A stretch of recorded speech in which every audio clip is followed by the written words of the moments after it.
どうもカプラです。癖の強いと噂のウィークアクアのアプリがようやく待望のアップデートがありました。今回はその新しいアプリの解説をしていきます。ただ今回解説するアプリの内容はほんの一部です。次回の動画で出すんですが、既存のユーザーの方はあるアップデートをすると全ての機能が使えるようになります。対応機種の関係でできない機種もあるんですが、そのアップデートで使えるようになる機能がめたんこ便利というか、既存のウィークユーザーが待望していた機能が追加されたんですよ。僕も常にウィークにアプローチして更新してくれとリクエストをしていた内容がついに実装されました。これは皆さんが公式 LINE から送ってくれたアップデートの要望が叶ったっていう感じです。これに関しては次回の動画で紹介します。なので今回の動画と次の動画を続けて見てくれると、よりわかると思いますので、ぜひねチャンネル登録してまた見てください。ということで早速、いじっていきましょう。で、今回は後ろの方でライトが光ってます。ちょっと置く場所がないのであそこで勘弁してください。で、以前から新しいアプリの動画を出してくれっていう要望はいただいてたんですけど、出したくてもちょっと出せなかったんですよね。で、その理由はウェイクアクア JP で日本語マニュアルを有料で配布していたので出せなかったんですよ。で、今度有料配布を変更して標準でマニュアルを付属するようになるそうなんで、今回ね許可を得て動画を出してますといった感じです。じゃあ早速ねちょっとアプリ使っていきましょう。で、今回主に変更点は2つです。1つ目が UI、アプリの機能性の変更がありました。で、2つ目は新しい機能が追加されましたと。で、この2つ目の新しい機能については次回解説します。起動するとね、水槽を追加する画面が出てきます。例えば、こんな風に、水槽のサイズをね、30センチキューブなんていう風な設定をして、セーブ、保存を押すとこんな感じで水槽が作られます。で、いくつかね、僕もうすでに水槽を作っておきましたので、それをクリックして、今度ライトの登録をしていきます。この左上のね、スタンドアローンって書いてある部分ですね。ここのところに、プラス印があります。ここタップすると、こんな感じでね、ライトの検索画面が出ますね。この東大のサーチライトみたいなのが出始めて、で、ここに、登録可能なデバイスが表示されます。右後ろのね、ライトはこの P600 っていうライトなんですけど、これもうすでにちょっと登録してしまったので、The device has been added っていう風になってます。もうこのデバイスはすでに追加されてますよということで、ここに追加されてますというような感じになってます。で、ここをクリックしますと、デバイスを触るとね、こんな感じで右上の Bluetooth コントローラーのマークが点灯しましたね。これが点灯しない場合は、ライトがこのスマホの Bluetooth 圏外にあるか、スマートフォンのこのデバイスの Bluetooth デバイスですね。これと、あと位置情報がオンになってない可能性があります。ここだけ、注意が必要ですね。無事接続が、されてると。このね、Bluetooth のアイコンが光るようになったっていう。これが非常にわかりやすいですね。スマホとライトが本当に接続できているかっていうどうかのその確認が分かりやすくなりました。以前のアプリはね、なかなかね、その確認が取りづらかったんですよ。で、ライトをタップすると3つのメニューが出てきました。Bluetooth 2.0 フレッシュウォーター、Bluetooth 2.0 シーウォーター、Bluetooth 1.0 フレッシュウォーター。1.0 は、現行の機種はもうないですね。もうものすごい古い機種のことです。2.0 シーウォーターっていうのは海水のモードですね。海水用ライトのモードです。なので淡水用を多分皆さんねお持ちの方多いと思います。なので、フレッシュウォーター、この一番上のね Bluetooth 2.0 フレッシュウォーターを選びます。デバイスの電圧を選びます。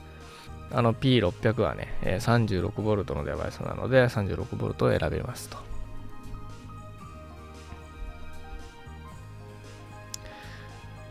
で、これが基本のモードセレクトの画面ですね。めちゃくちゃちょっと眩しいんですけど、こんな感じでライトがね、しっかりと、スムーズに点灯するようになってます。こんな感じでちょっとこの UI が変更されたことでね、スムーズにこのスマホのデータがライトにデータ転送されて反映されるようになりました。このあたりがね、やっぱり使いやすくなった点一つ目ですね。で、パッと見てね、ちょっとお気づきの方もいると思うんですけど、このタイマースケジュールもよりね視覚的になって、以前より設定がね簡単になりました。こう照らしたいね時間帯をスライドさせてで、設定するだけなんでね、非常に簡単になりました。この辺がねやっぱ、使いやすくなった点ですね。ちょっとこの画面詳しく説明していきます。一番上にあるのがこの R モードってやつですね。リコメンドモードっていう風な感じなんですけど、これは推奨モードっていうことで、あらかじめ、ウェイクアーカーのアプリに登録されてる、テンプレートですね。もともとデフォルトテンプレートみたいなのがあって、それが今回5種類選べるというような感じです。例えばグリーンなの、赤、ミックス、ゴルギョラスちょっと読めないですけど、あとカラフルみたいなね、いうのが5つ選べますというような感じになってます。で、ちなみにあるアップデートをすると、これ6つ目が解放されるんですけど、それは次回話します。で、この、リコメンドモード、選ぶことできるんですけど、内部のパワー設定されてません。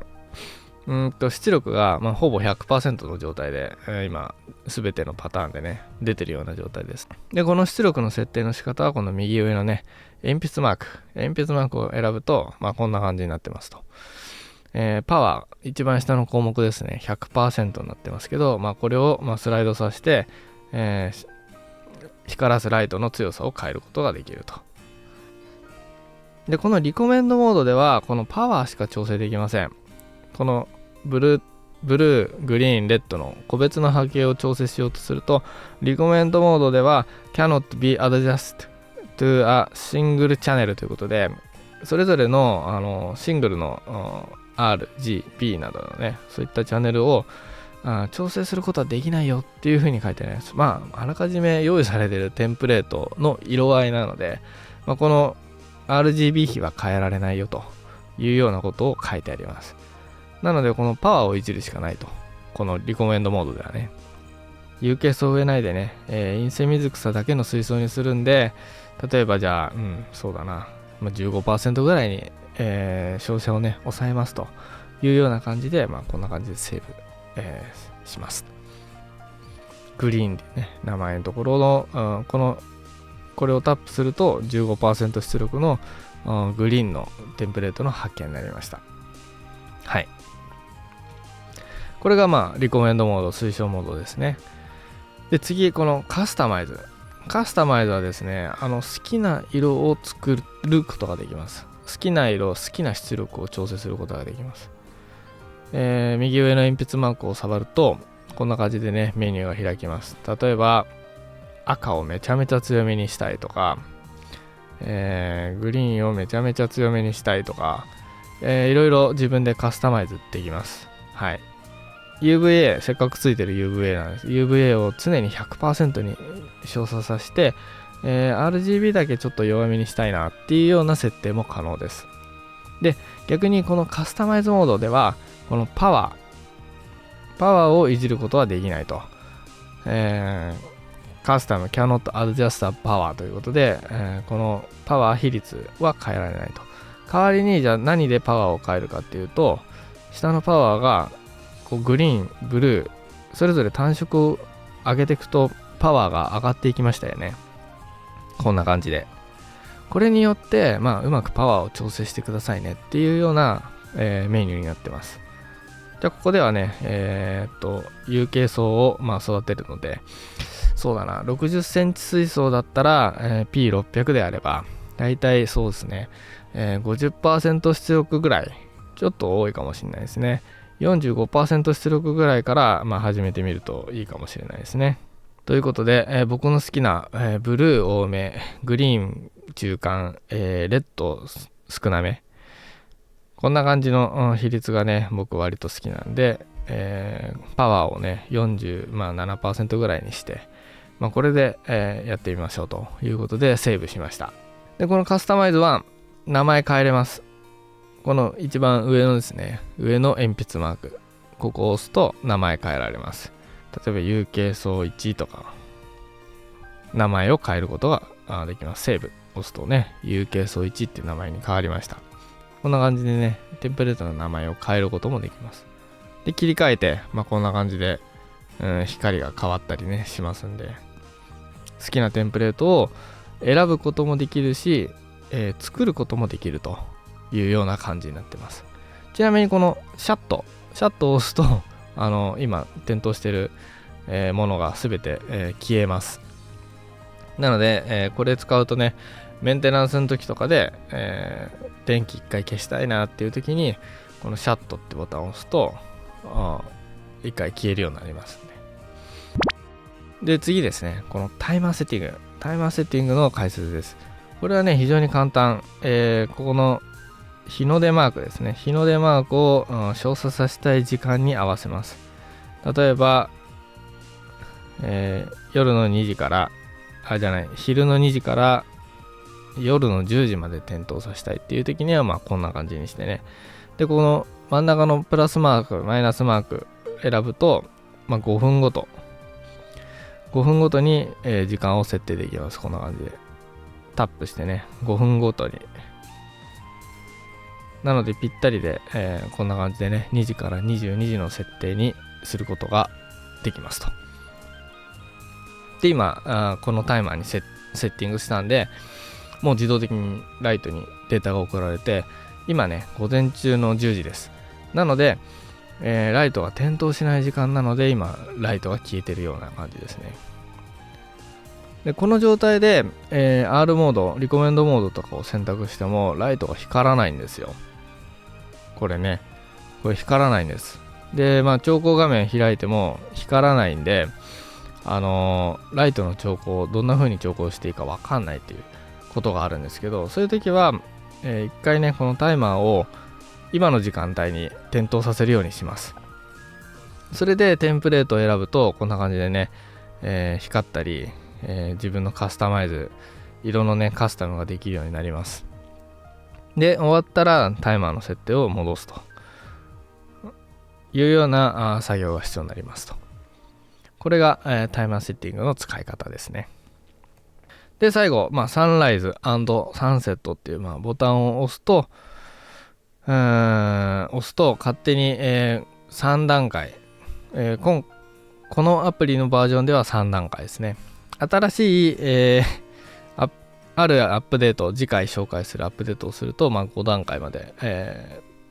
5段階までね使えるようになるんですけど、これはまた別の次の動画で紹介します。で今現在の状態でね、このサンライズ&サンセット機能をオンにすると3段階で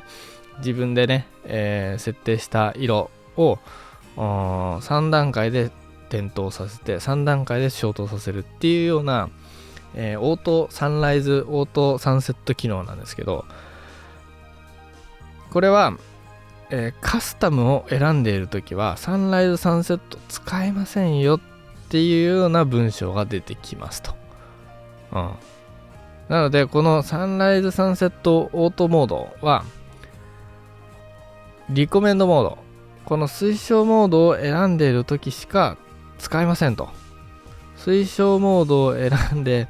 どれかテンプレートを選んでいるときしかサンライズサンセットオート機能ですねは使えないと。3段階で、照射させると、ついたり、ついて消えるっていうのを、3段階でねやるっていう機能は使えないというようなところですね。この辺の縛りがアップデートをするとなくなります。これは次の動画で紹介します。で次ですね、これが簡単なセットアップの方法です。カスタマイズで、普通に点灯消灯だけをすると。でちょっと設定こだわりたいよと、やっぱ点灯開始は本当に薄暗くして、で、魚もびっくりさせないようにね、薄暗くさせたいよっていう方は、この一番下の今モードセッティングになってるんですけど、これアドバンスセッティングにするんですよ。そうすると、こんな感じでね、自分タイムスケジュールを打てるようになります。例えば、光、さっきの有形層のモードですね。これを時間を設定します。例えば10時からエンドタイム、終わりの時間ですね。11時間は有形層1のパワースペクトルを 10% にして照射させますとかいうのを5種類作れます。5種類5個タイムスケジュールを組めるっていうことですね。でこれは新しいアップデートをすると8種類登録できるようになります。数が増えると。これはだから次の動画で紹介しますけど、今回はね現行で使える、状態のものを、説明してます。こんな感じで、2つ目追加していきます。今度はグリーンのテンプレートですね。これが、11時から12時というような感じで、こんな感じでね5個テンプレートを作ることができます。このパワーでね、照射させるね光の強さ変えられますということなんですけど、今10時半、時間10時半なんで今ねちょっと反応してますけど、こんな感じで、10時から11時の間はねこんなパワーで照射させたいよっていう感じに設定できます。逆にこのモードセッティングの方で、カスタマイズの波形を、ちょっとカスタマイズ2っていうのを作ってみます。光る時間をちょっと今調整させて、今、点灯させる時間帯に変えますね。でカスタマイズ選びます。でここで朝はめちゃくちゃ弱い光でも UVI100% で照射させたいと、めちゃくちゃ弱い光にしたいなと、こんな感じですね。ものすごい、弱い光に設定して、UV だけ 100% で照射させたいなっていう、こんな感じでね。でこれセーブしておきます。でカスタマイズ2ってのに、それを保存しましたと。でこの最初の10時から11時の間はカスタマイズ2で こっちの方でね、調整しますと。こんな感じですね。でさっきカスタマイズ2ってのはもともとすごい弱い出力設定にしたので、これをもともと弱い出力設定を 100% 出力しますというような感じです。なのでもともと弱い出力設定をさらに弱い 10% にしちゃうと、もうほぼほぼ消えた状態になっちゃうんですよね。ここがだからそのカスタマイズっていう波形の使い方の面白さなんですよね。もともとあらかじめ弱い出力のライトの設定をセーブしといて、それを出力そのテンプレートを 100%、そのままの状態で出力するよっていうのが、この、アドバンスセッティングではできるということなんで、一番弱い設定を入れて、で次に強め入れて、でマックス照射入れて、でその後ちょっと弱くして、でさらに弱くして消灯みたいな、そんなプログラムを自分で組めるよっていうのがこのアドバンスセッティングになりますといった感じですね。主な機能は以上ですね。こんなもんです。機能は、以前のものと変わってないと。アプリの使い方、あとアプリの見え方ね、あとそれと接続の方法が簡単になったと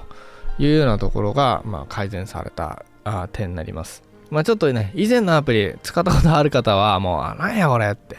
これ繋がってんだか繋がってないんだか分かんないじゃんみたいな、スマホでデータ設定してもライトに全然反映されてないよみたいな、そういうことが多分あったと思います。でそれがちゃんとできてるかどうかって、データがちゃんと送られてくるかどうか、来てるかどうかっていうのを確認する方法はあったんですよ。ただそれがちょっとコツがいるっていうことで難しいっていう現状がありましたと。で僕も日本語のマニュアル作ってて、どうやったらみんなが分かりやすいかなっていうような試行錯誤をして、で皆さんがね公式 LINE から、いただいたねくれた情報があって、それによってブラッシュアップして、日本語マニュアル完成させたってなのでみんなで作り上げたマニュアルといった感じで、それをねみんなに共有して、やっていたというような感じなんですが、そういったねもろもろの癖が今回ね、わりかし改善されたとわりかしねっていうのが今回の新しいアプリです。でこれがもうさらに使いやすくなった、ものっていうのがちょっとあるアップデートをして、それが使えるようになると、新しい機能がねそれで使えるようになる、今紹介してなかったものいくつかありますよね。例えば、このデバイス登録の画面のオンラインっていうこの下の機能とか、特にね今説明しなかったと思うんですけど、これも使えるようになりますし、なのでぜひねちょっと次回の動画見ていただいて、よりねこのアプリ、便利になった、こういう画面もね新し